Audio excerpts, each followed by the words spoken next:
Luke chapter 14. And let me read to you, first of all, mga kapatid, from verse 1 hanggang verse 35.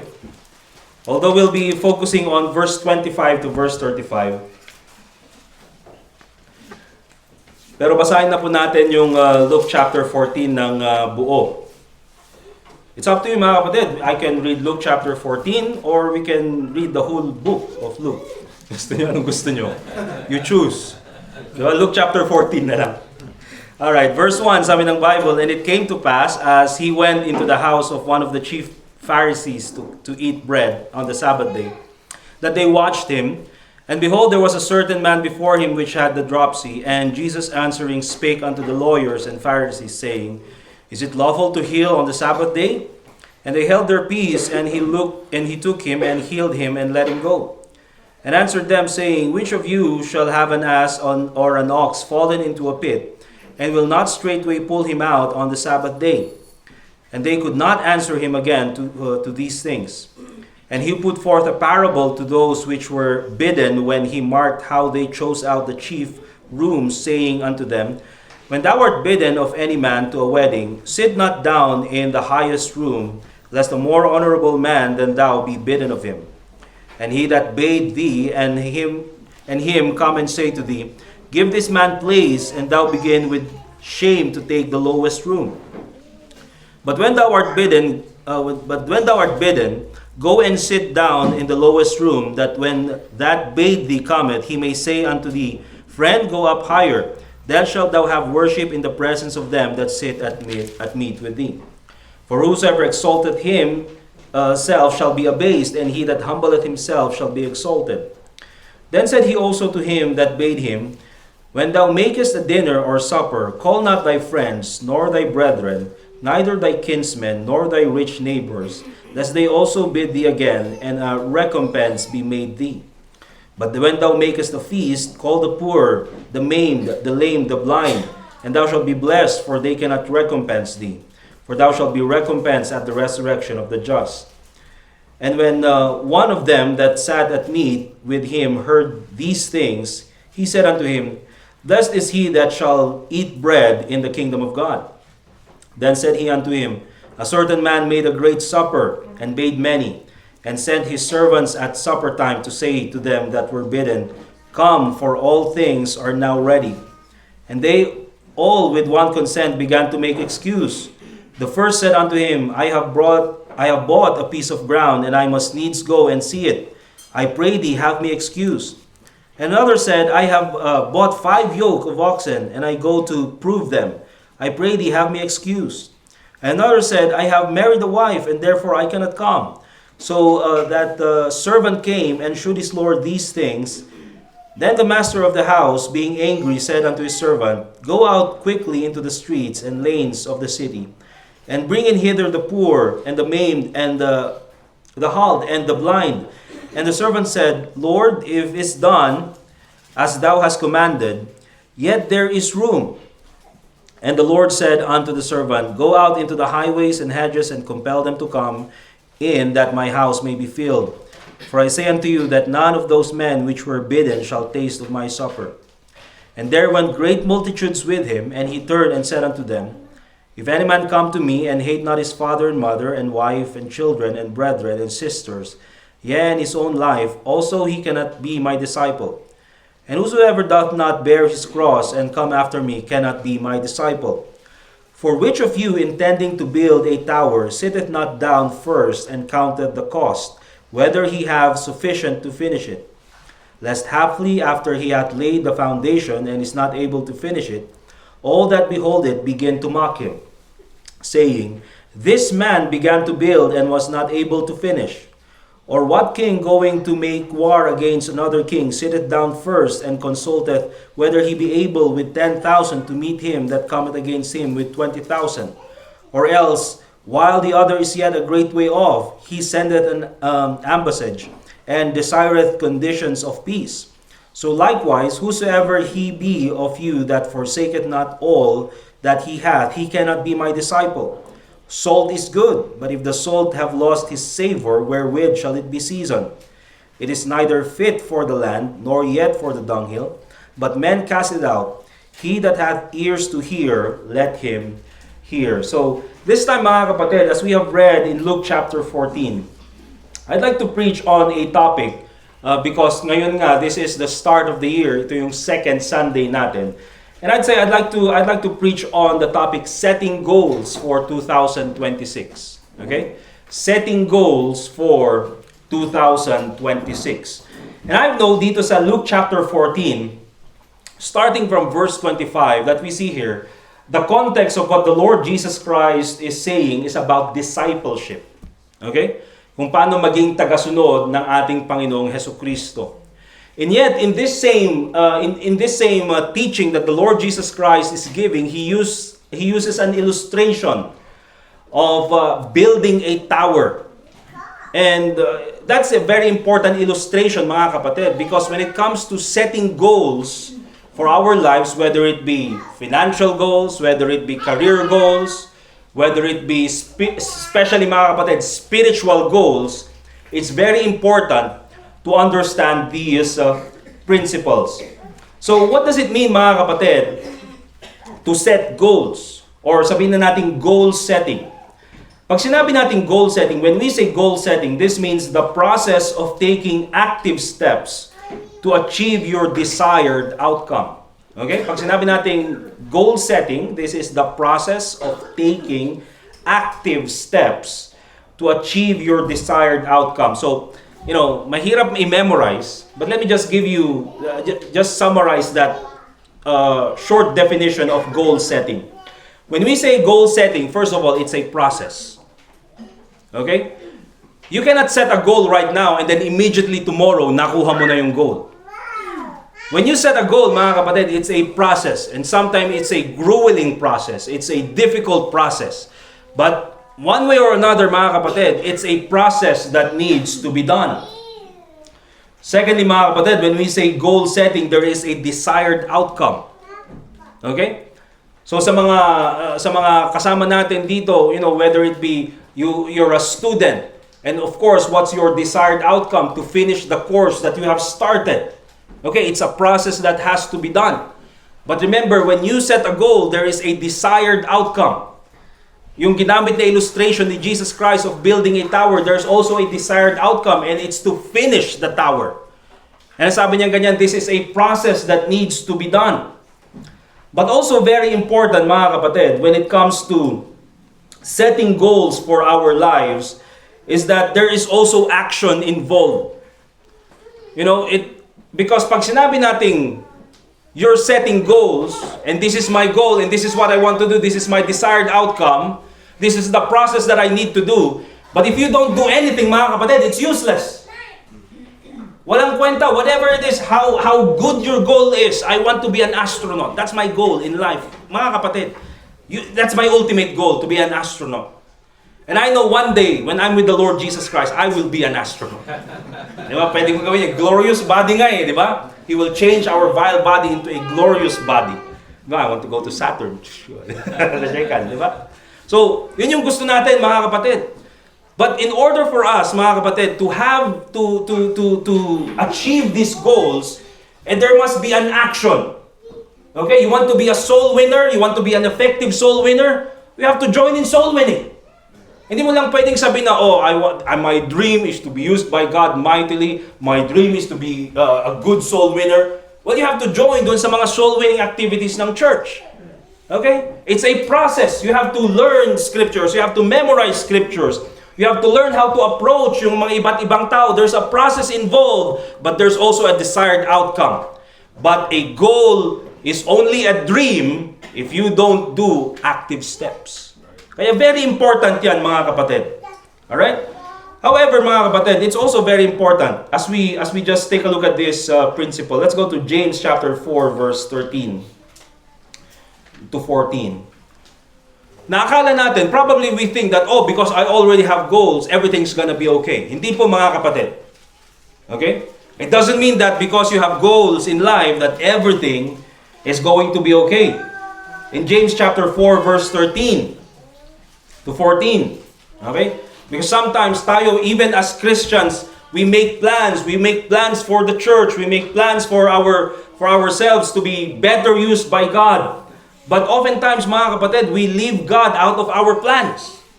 Okay? At dyan po tayo nagkakamali. In James chapter 4, verse 13, "Go to now, ye that say, today or tomorrow we will go into such a city, and continue there a year, and buy and sell, and get gain." Okay?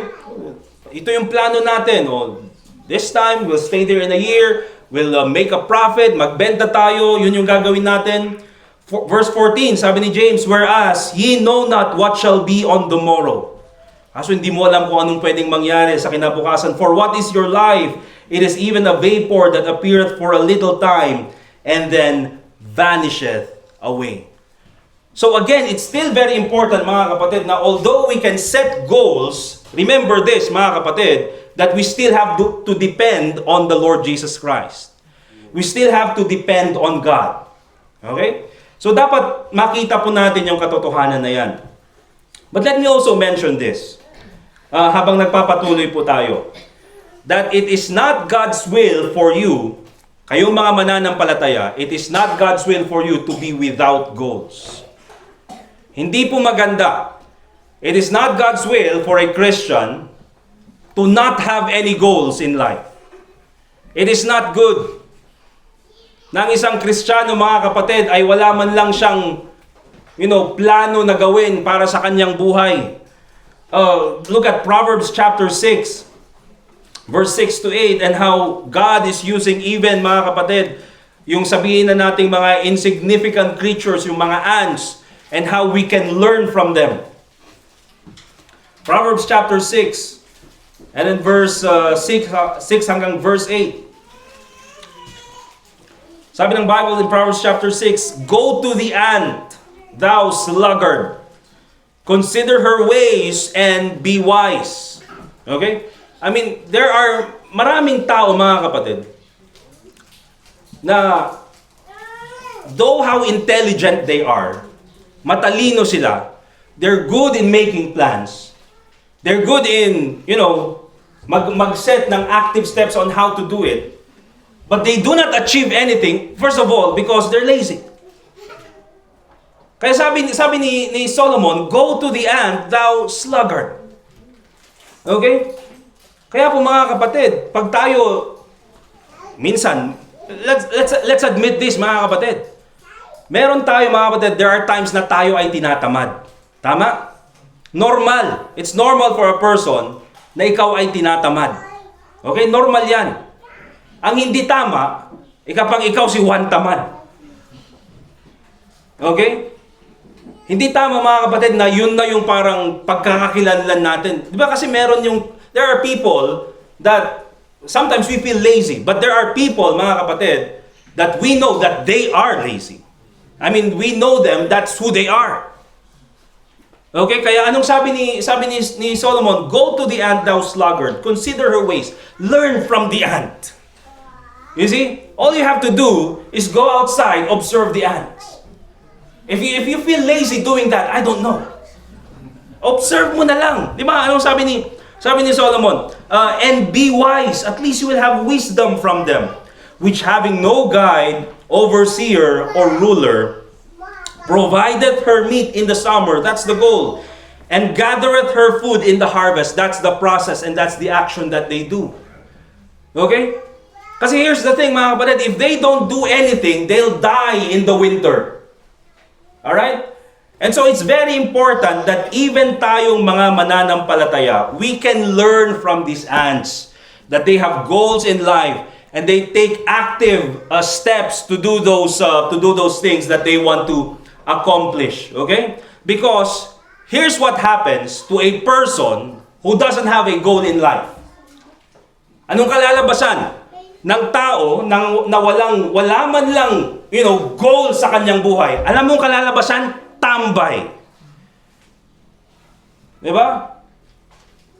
Ano yung English ng tambay? What's the English of tambay? A person who's just bum. The bomb has been planted. Di ba parang Counter-Strike? BUM. Bum. Tambay. Bakit mga kapatid? Here's the thing. Nung andun ako sa session, kailan ba yun? Nung pagkatapos naming mag-soul winning sa burnout. Meron sa session, kung if you grew up in Baguio City, meron doon sa tabi ng cathedral, na tambay nung high school kami. Tambay nung high school. That was 2006, I graduated high school. Now, 2026, 20 years, tambay pa rin. That's how a bum is. He's a bum 20 years ago, and 20 years after, he's still a bum. Bakit? Walang no goals in life. Andun na lang kung ano na lang darating, nakakaawa. Marami siyang kaibigan, pero pinag-iwanan ng panahon. And that's so sad about it, mga kapatid. Because that person, na sinasabi nilang tambay, mga kapatid, ay may pinag-aralan. Di ba? Yung tambay na yon, mga kapatid, na sinasabi nila na bum na nandun lang, may pinag-aralan. Malusog yung pangangatawan. Mas malaki pa yung katawan niya kaysa sa akin. You know what he can do? He can assist parking. Pwede niyang gawin yon. He can assist people na mag-park, ganyan, dun sa Session Road. Imagine, mga kapatid, 5 pesos each for one day. You attend to 100 vehicles, 500 pesos. Minimum wage, no tax. Diba? No tax, mga kapatid. Pwede nang gawin yon, but he chooses not to do it. Tambay. And you know what, mga kapatid? It's also dangerous for a Christian to have no spiritual goals in life. Bakit? If you don't have any spiritual goals, you'll be a tambay in the church. Christian bum. Oh, pambira. Kristyanong tambay. Christian bum. Kakaiba naman yun, mga kapatid. Bakit? Yung mga Kristyanong tambay, Christian bum, they don't have any desire to be involved. No desire to be involved. They're happy to observe, but not to participate. Okay, so andun lang. And so what happens, mga kapatid? They're very critical. And they love to gossip. Kaya nga dyan yung lumalabas yung term na busybody in the Bible. Because they have nothing else to do. Anong gagawin nila? Criticize and, look at the preaching and then look at it online and then list every mistake. So, pambira, wrong grammar, wrong pronunciation, wrong gesture, unfunny joke. Pambira. Well, yun na lang yung gagawin, mga kapatid. Because they're not being involved in the ministry. Because if you're involved in the church, you're involved in the ministry, you know what, mga kapatid? You don't have time to do all those things. Okay? But apparently, maraming mga Kristiyanong tambay, maraming Kristiyanong bum, and because of that, mga kapatid, they stay at church, or they can belong to a church, but they have never grown. Who they are 20 years ago, it's still the same 20 years after. You know why, mga kapatid? No spiritual goals. No goals in life. Alright? And so, hindi po maganda, mga kapatid, na ang isang Kristiyano ay wala siyang goal sa kanyang buhay. Let's take a look at some reasons why we need to have goals as Christians. Okay? Why it's very important for us to have goals. Look at Proverbs chapter 21, verse 5.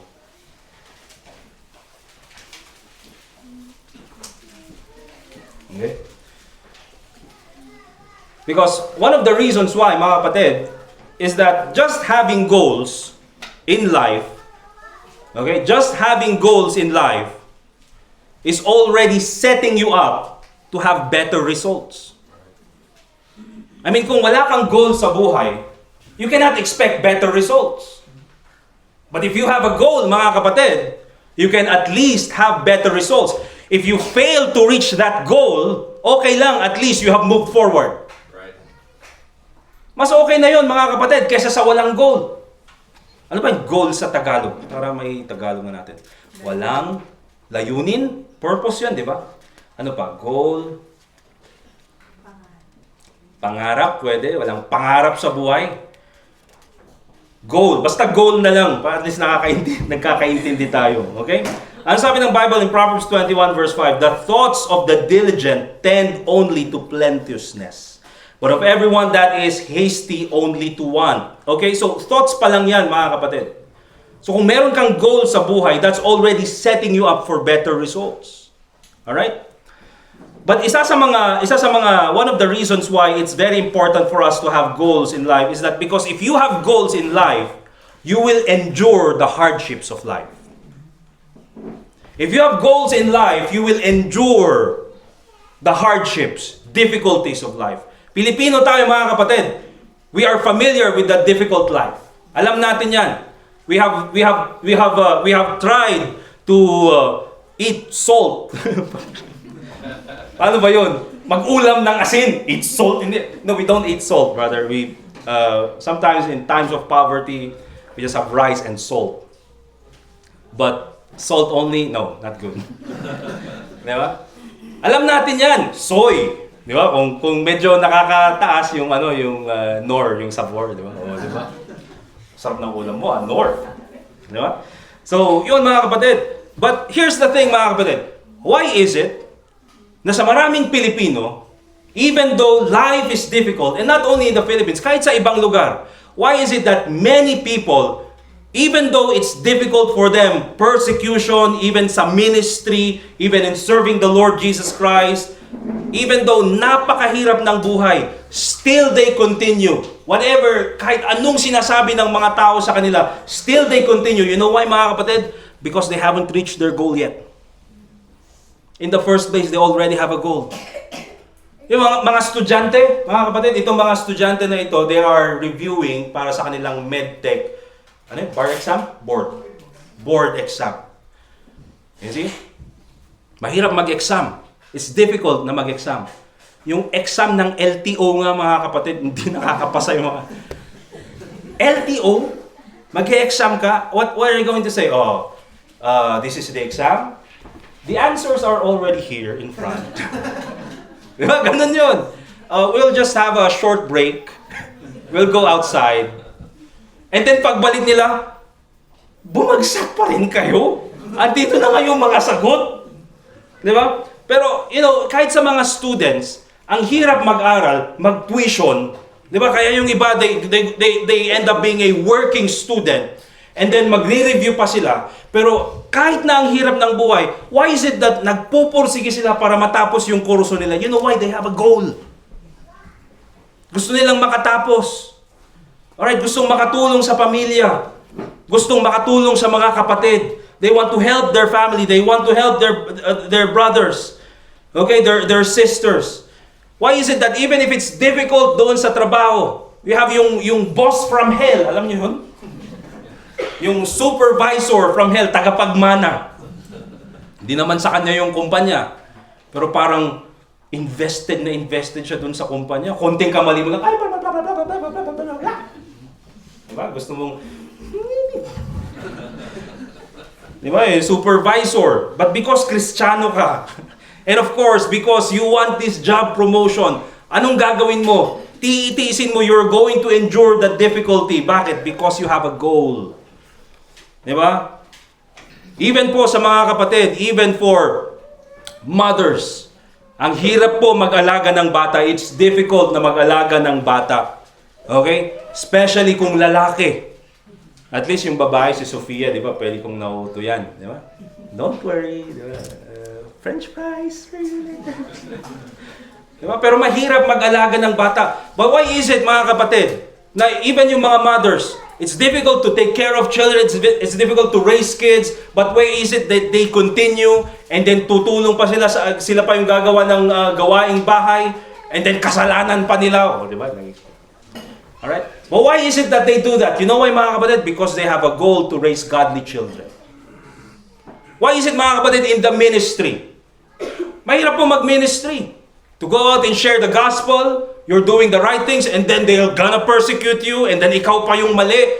They're gonna say bad things about you. You're the ones reaching out to the people who are lost, and the Christians who are supposed to help you are the ones persecuting you. But why do we continue, mga kapatid? Because we have a goal. We want people to get saved. We want our church to make a difference. And without all those goals, mga kapatid, we'll just stop. We'll just quit. Forget it. And so it's very important, mga kapatid, that we have goals. Even the Lord Jesus Christ, in Hebrews chapter 12, verse 2, the Bible says, looking unto Jesus, the author and finisher of our faith. And notice this, who for the joy that was set before him. See, the Lord Jesus Christ was not looking on the hardship. He was looking at the joy of fulfilling God's will. He was looking for the joy of saving you and me. Anong sabi niya ganyan? Who for the joy that was set before him endured the cross, despising the shame. And he sat down at the right hand of the throne of God. Okay?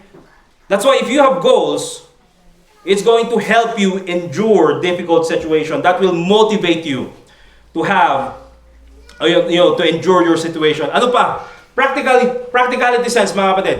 If you have goals in life, you will have a direction in life. Okay? Kung meron kang goal sa buhay mo, meron kang direksyon sa buhay. You know, it's difficult to travel nowadays without Google Maps. Subukan nyo mag-travel ng Google Maps. And then you only have yung map na binigay ng Boy Scout ka. Kung namin dyan, Botanical Garden, zoom in. Hindi pwede. Hindi mo ma-zoom in. Diba? Hindi mo nakita kung nasaan yung traffic. The point there is, mga kapatid, wherever you go, if you have no direction, it's difficult to navigate. See, sa buhay, mga kapatid, same thing is true. If you don't have a direction in life, that's why maraming Kristiyano, even until now, even Christians, mga kapatid, because they don't have a direction in life, para sila yung mga Hebrews in the wilderness just going around. And if you're just going around, mga kapatid, wala kang mararating. Okay? That's why it's very important, mga kapatid, to have goals so that we will have a direction in life. Because if you have a direction in life, you know what to aim for. Right. For example, mga kapatid, I'll give you an example. For example, your goal is to have a job. Magkaroon ka ng trabaho that meron kang, for example, that's why when we pray specifically, Lord, please, by your grace, I want to have a job na only Monday to Friday. Diba? Sana ganun. And naisip mo, gobyerno. Maraming opening sa DPWH. So, I want to have this job, dear God. Monday to Friday. Sana maganda yung benefits. Yung may HMO. This is the job that gusto ko talaga, Panginoon. Alright? And so, because you have that direction in life, you know what to pray for. Okay? And if meron dumating na trabaho na sinabing, okay, we'll give you this job, but we cannot give you Sunday as your rest day. You're gonna have to work to Sunday from morning until evening. And also, Wednesday, morning until evening. So, because you have that direction already, you know that job offer is not God's will. Right. Bakit? Kasi may direction ka na sa buhay. Alright? Same is true, mga kapatid, when it comes to, for example, you're single and you want to marry a godly spouse. If you have a direction in life, mga kapatid, you know what to look for. I want to have a spouse that loves God, obeys the Bible, okay? And pwede kong makasama sa ministry. And then pag merong dumating, mga kapatid, who doesn't love God, who doesn't care about the church, you already know that that is not the person for you. Because you already have a direction. Okay? Kaya importante, mga kapatid, na meron po tayong direksyon sa buhay. Alright? If you don't have any standards, you'll just marry anyone. Okay? So, setting goals will give you a direction in life. Ano pa ito? Very important that I'd like all of us to understand. Let's go to Psalm chapter 90, verse 12.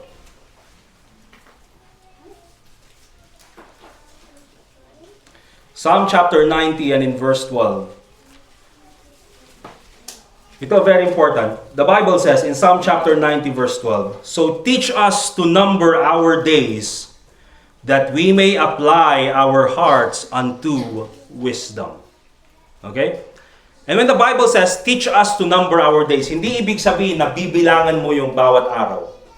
Alam mo yung parang nandun ka sa bilang buwan, no? Isa, dalawa. Alam mo yung mga cartoons, 5, Hindi, mga kapatid. When the Bible says, teach us to number our days, you have to recognize that we have a limited time. That any time, mga kapatid, can be our last time. Okay? Na huwag nating isipin na, oh, I'm gonna live this long, I'm gonna live... Hindi natin alam, mga kapatid. Our life is like a vapor, sabi ng Bible, appeareth for a little time, and then vanisheth away. And so, setting goals will help you use your limited time properly. Okay? Because here's what happened, mga kapatid. If you don't have any goals, you're just gonna do anything, and then you end up with nothing. I'll give you an example. Nung college ako, when I was in college, I didn't know, hindi ko alam kung anong course ang kukunin ko. Okay? Nung natapos kami ng high school, we were advised, mga kapatid, sa University of Baguio, Prep High School, go talk to the guidance counselor. Maybe they will guide you. So pumunta kami sa guidance counselor. What do you really want in life? Sabi, I want to be an astronaut. Sabi kong ganyan. And then sabi niya ganyan, can you please come back later? Sabi sa akin. So bumalik ako after. Because gusto ko maging astronaut. What do you want to be in life? I really want to be an astronaut. Yun yung gusto ko. Tinanong ako kung anong gusto ko. Gusto ko maging astronaut. Okay? And when I was in high school, I used to watch The Godfather. So either I want to be an astronaut or I want to be the Godfather. So astronaut yung sinabi ko. So I want to be an astronaut. Gusto ko yun. And then sabi niya ganyan, of course, walang astronaut dito sa Pilipinas. Sabi niya ganyan, I know, I understand. Alam ko. And so dahil hindi ko alam talaga yung direksyon na tatahakin ko, anong sabi nila? Why don't you try nursing? It's a good course. Yun pala, nagsisimula na yung nursing boom sa Pilipinas, di ba? Kaya mag-nurse kang ganyan.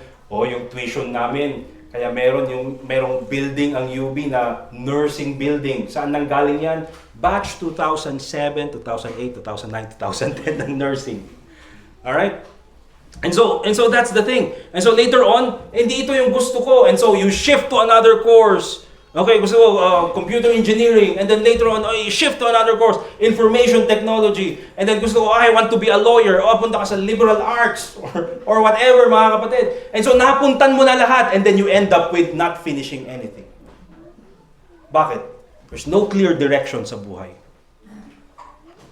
And so it's very important, mga kapatid, and alam nyo yan, nakaka-relate yung mga trentahin, alam nyo yan.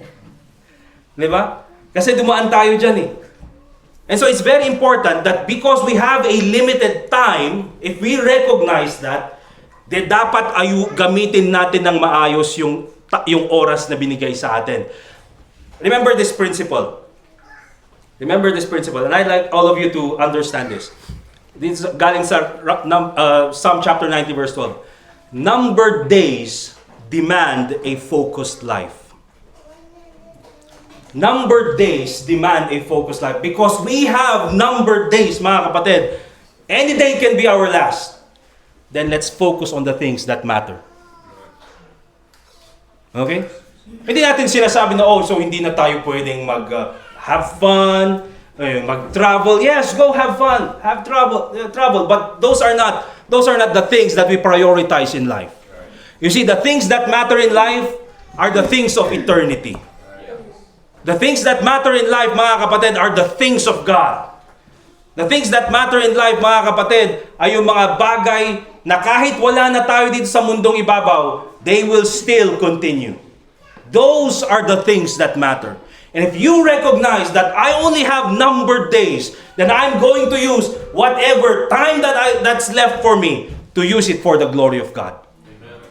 I'm going to do my best to study the Bible so I can, teach more people. I can help more people. I can share the gospel to more people. Okay? Matulungan ko yung pamilya ko. I can also, maging blessing ako sa mga kapatid ko, sa aking mga kapamilya. I will do those things because I only have numbered days. So if you have a goal in life, mga kapatid, it will help you to use your limited time well. So those are the reasons why we should have goals. But the question is, how do we set up those goals? Paano natin gagawin yun? Okay? It's good that we have goals. or it's good that we know the reasons why we should have goals. Pero how do we start setting up those goals? Okay, let's go with the practical part. And sige, tapusin natin na maaga. If you're going to set up biblical goals, mga kapatid, remember this. Let's go to the basic. Everything we teach is the basic. Okay? We always start with prayer. Remember that. We always start with prayer. And that prayer, mga kapatid, is that we do not dictate God what we want. We ask God what He wants. That's good. Hindi yung, Panginoon, ito yung gusto kong gawin. This is what I want, God. Also this, blah, blah, blah, blah, blah, blah, blah, blah, blah. Parang, binibigyan natin ng checklist ang Panginoon. Okay? Instead of asking God what He wants us to do. Alright? And of course, okay lang sana kung yung checklist natin is according to the will of God. Alright? And so it's very important, mga kapatid, that when we set up biblical goals, we start with prayer. We do not dictate God what our plans is. We need to seek God's guidance in order for us to discern the best goals. Okay? Let's go to Isaiah chapter 55, verse 8. And we should, hindi na lang, doon sa Psalm 139. It's better if we go to Psalm 139, verse 23. Let me just read Isaiah 55, verse 8, where the Bible says, "For my thoughts are not your thoughts, neither are your ways my ways, saith the Lord. For as the heavens are higher than the earth, so are my ways higher than your ways, and my thoughts than your thoughts." So it's clear, mga kapatid, that if we're going to have goals, it's better to have a goal that's given to us by God. Right. Okay? Mas maganda yun. Bakit? Ito yung gusto ko, Panginoon. Ito yung gusto kong gawin. Pero mas maganda pala yung gustong ipagawa sa'yo ng Panginoon. Di ba? Panginoon, gusto ko lang maging soul winner. Gusto ko lang maging iba pala yung plano ng Panginoon sa'yo. Gusto niya palang magsimula ka ng misyon. Di ba? As long as magpagamit ka lang. Okay? But also in Psalm 139 verse 23. Kaya ito very important. And oftentimes when that's how we pray. We dictate God. But when's the last time? When's the time when we pray, "Search me, O God"? Panginoon, search me, O God. Ito yung plano ko, but what is your plan for me? Search me, O God, and know my heart. See, the Bible says, remember this, the heart is deceitful above all things and desperately wicked. Lord, this is my heart. This is what my heart wants to do. But the Bible says, the heart is desperately wicked. And know my heart. And sabi niya, and know my thoughts. And tingnan niyo ba? And see if there be any wicked way in me. See, that's very important. Oftentimes, when we have plans, akala natin, this is a goal that I'm gonna do. But behind that, there's a selfish part of that plan. Diba? And so it's very important na ipakita ng Panginoon, see if there be any wicked way in me. And ito mas maganda, lead me in the way everlasting. This is not salvation, mga kapatid, because we're already saved. But lead me in the way na yung mga gagawin ko will have an influence or an effect on eternity. Alright? And so that's very important na makita po natin. That when we have plans, it must be according to the will of God. Now, here's a question. Probably we might have this question sa buhay natin. Preacher, I have goals in life. I have a goal sa buhay ko. I pray about it many times. But it seems that no matter what I do, I can't seem to achieve it. Bakit kaya, preacher? I have a goal in life. Ang tagal ko ng goal, ang bagay na ito. Palagi kong pinagpre-pray or always pray about it. But it seems that everything that I do, whatever I do, I can't seem to reach it. Because your goals must be in accordance to God's will. Okay? I'll give you an example. If you do things outside of God's will, He's going to use everything. He's going to do everything to destroy your plans until you surrender to His will. Remember Jonah? Anong kalooban ng Panginoon? Go to Nineveh and preach. Bring good tidings, basically gospel. Okay? Preach to these people sa Nineveh. Doon sa capital ng Assyria, okay? And the reason why Jonah doesn't want to go there is because yung mga Assyrians, they're the ones who destroyed the northern kingdom of Israel. So he has a personal grudge about these people. I don't want them to get saved. Diba? Pero ang will ng Panginoon, Jonah, go to that place and preach. Pero anong sabi ni Jonah? Oh, I have a better plan. You know, I have a better plan. I'm still going to preach the Word of God. But let me go to Tarshish. Pupunta ako sa lugar na yon. O see, at least I'm still preaching the Word of God. Diba? I'm still preaching your Word. Not just in Nineveh, but in another place. Same thing, still, souls of people. That's still my goal. So kung titingnan natin, oh, it's a good goal. But here's the thing, it's not according to God's will. Anong nangyari mga kapatid? What happened? Anong nangyari? Diba? God used everything. Nang sa ganun, He will destroy the plans of Noah. Anong nangyari? He had to pay for his fare going to Tarshish. Okay? But when God took him to Nineveh, it's free ride. Free ride! Anong nangyari mga kapatid? Kinain ng whale. Diba? So nandun siya. Oh, VIP, mag-isa mo dyan. Diba? Exclusive submarine. Dinala doon sa pabalik. Alright? So oftentimes, tayo mga tao, mga Kristiyano, we're willing to pay just to get away from God's will. Diba? Ano pang nangyari mga kapatid? Here's the alarming thing na nangyari kay Jonah. Diba? He claimed to be a Hebrew who fears God. Nung tinanong ng mga mariners, the reason why we are being battered by a storm is because there's someone here na nagdala sa atin ng delubyo na ito. And then tinanong nila si Jonah, sino ang Diyos mo? Anong sabi niya? I'm a Hebrew who fears God. Imagine the hypocrisy mga kapatid. That he would claim he fears God, yet run away from God. Okay? Ano pa mga kapatid? Isa pang nangyari dito. What else happened? Other people got involved in a storm because of him. Wala namang kinalaman yung mga mariners. They were just there doing their duty. Nandun lang sila para, maghatid doon sa Tarshish. Pero because of Jonah, mga kapatid, sila ay binagyo. Not to mention the person who just finished the laundry during that time na magsasampay na sana, ay, ba't bumagyo? Jonah. Diba? That's why oftentimes, mga kapatid, that's what happens when we don't do things according to the will of God. Nadadama yung mga ibang tao sa paligid natin. The people around us oftentimes also get involved with the things that we do.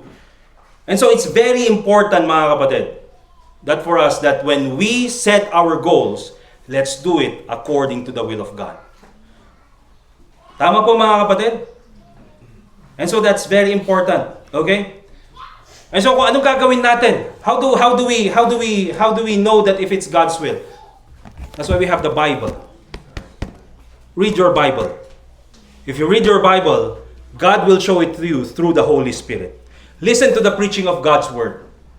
When you listen to the preaching of God's Word, God will show it to you through the Holy Spirit. But also remember this, there are many things in life as a Christian that you don't have to pray about. Because it's already in in the Bible.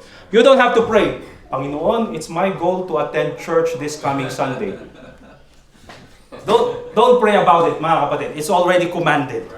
Is it your will, dear God, for me to attend the church Sunday? Blah, blah, blah, blah, blah, blah. Hindi na mga kapatid. Is it your will, dear God, for me to read the Bible? I have it here. It's available. But is it your will? Hindi na mga kapatid. You don't have to pray about it because it's already commanded in His Word. Amen? That's right. Also mga kapatid, let's go very practical. I think it's also good mga kapatid that we set goals in multiple aspects of our life. Okay? It's good na meron tayong spiritual goal. Amen? Praise God.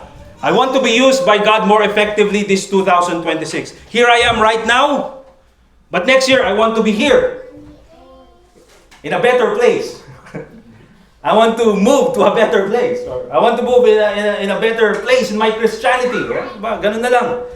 Alright? I want to be used more by God. This is the number of people I was able to share the gospel to. Number of people saved. 2025, 2026. This is what I want to do more. Okay? So, maganda tayong merong spiritual goals. But I think it's also good that you will also have your health goals. Amen, mga kapatid?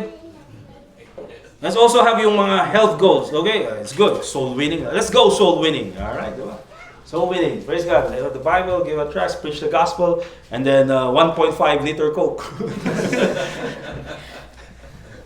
Numbered days. Your numbered days just went down to decimals. 0.5. Diba?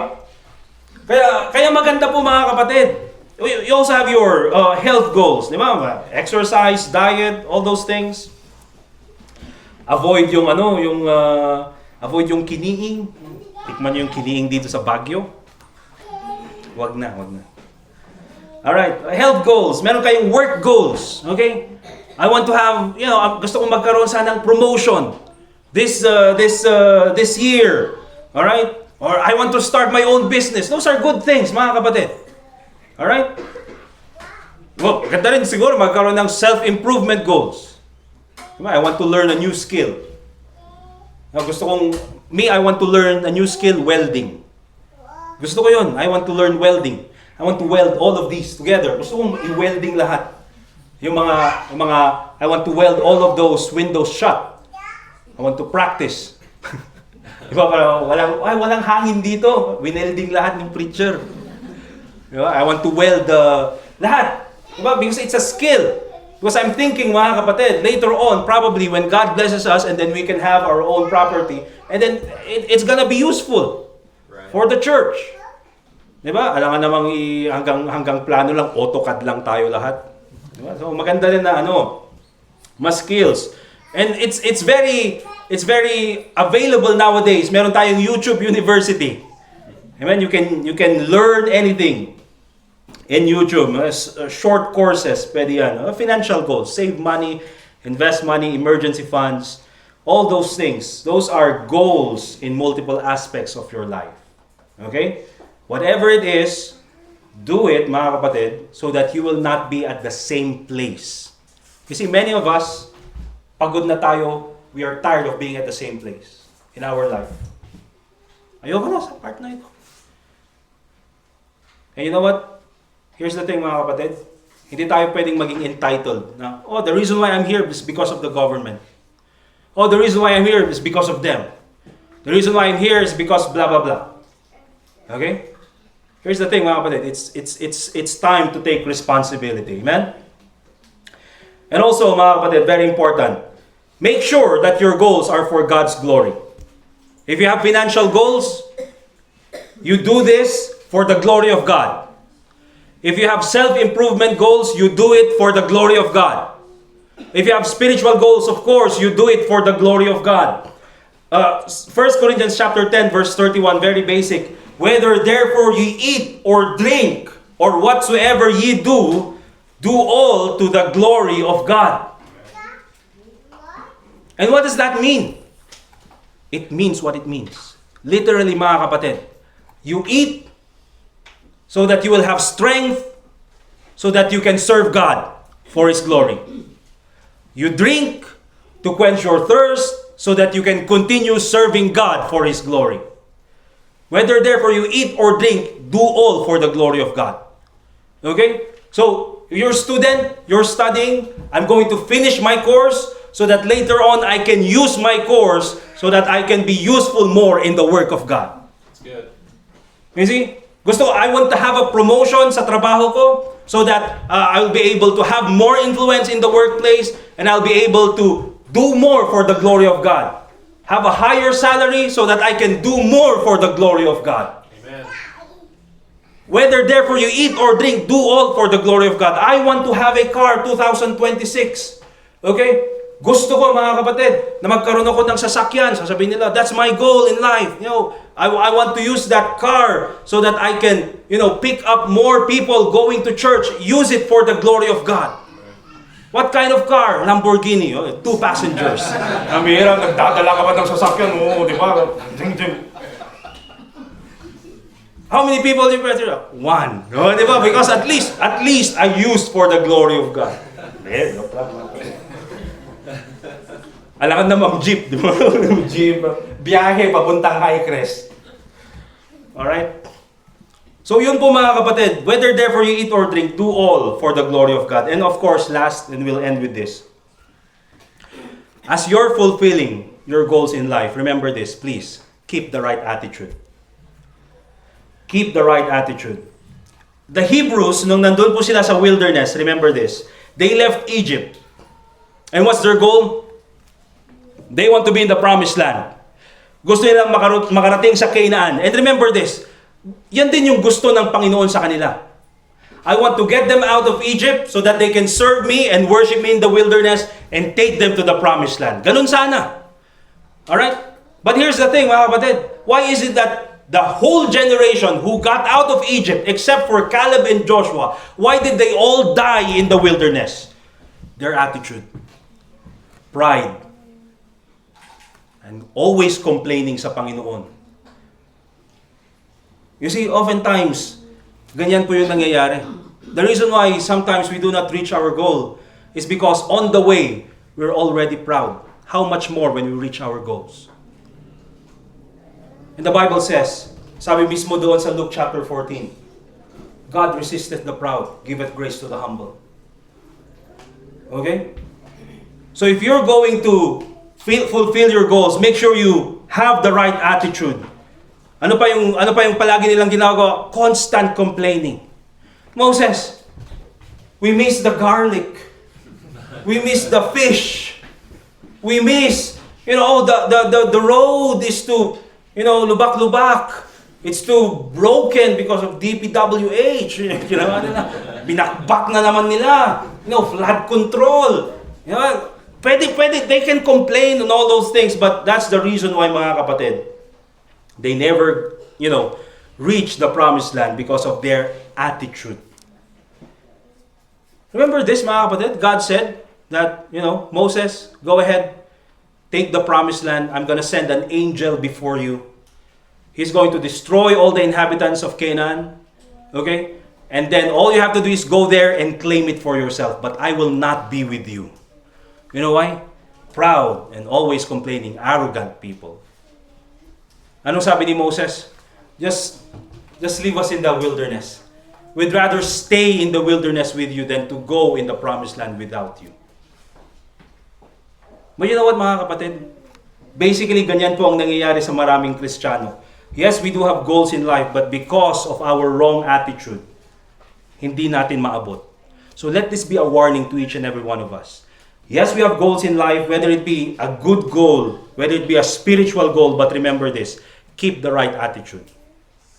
Stay humble. Depend on God's wisdom. Amen? Amen. So, yan po mga kapatid. That's why it's important for us, this 2026, to set our goals. If you don't have goals in life, this is the time to start your own goals. Pray for it. Make it according to God's will. If you have goals, make sure that it's according to God's will. And if you know you're in the center of God's will, remember this. Stay faithful, stay humble, depend on God, and don't quit until you fulfill that goal. Amen? By the grace of God, kaya po natin gawin. Let us pray. Dear God, Heavenly Father, once again, we thank you for this time that once again we can pray together. Thank you, Lord, for the time that you have given to us to listen to your word. Lord, help us have the right goals in life. Panginoon, there are many times sa aming buhay, Panginoon, that we have the wrong goals. Lord, I pray that you'll convict us with the Holy Spirit. And I pray that we'll have the humility to submit to your own will. And Lord, I pray na ikaw po sanang magpakita sa bawat sa aming po mga pagkakamali. If ever meron po kaming mga wrong attitudes that we have in our life, Lord, I pray that you will help us make it right with you.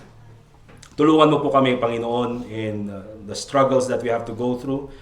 But Lord, I thank you that you have your word na nag-encourage po sa amin na magkaroon po ng kahit po mga spiritual goals sa buhay namin. So I pray, Lord, that you continue to guide us and bless us and continue to give us the wisdom that we need as we continue to serve you. And as we pray in this invitation, Panginoon, Lord, help us pray for the right things. And I pray, Lord, na ikaw po sanang magbigay sa amin ng puso so that we can respond properly to the preaching of your word. Thank you so much for this time, dear God. And as we pray, may you be the one to listen to the prayers of each and every one of us, and also pray in the name of the Lord Jesus Christ.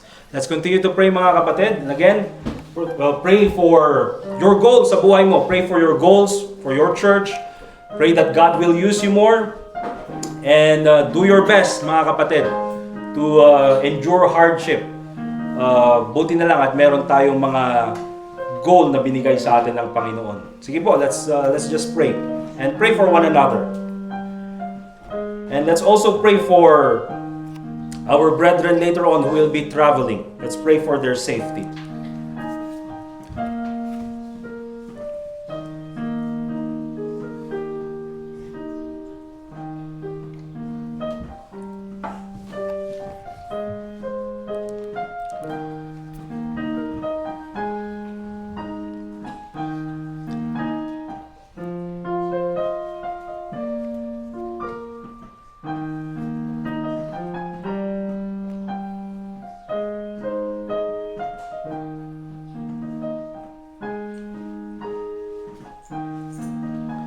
Dear God, Heavenly Father, once again, we thank you for this time na kami po ay nakapagdasal.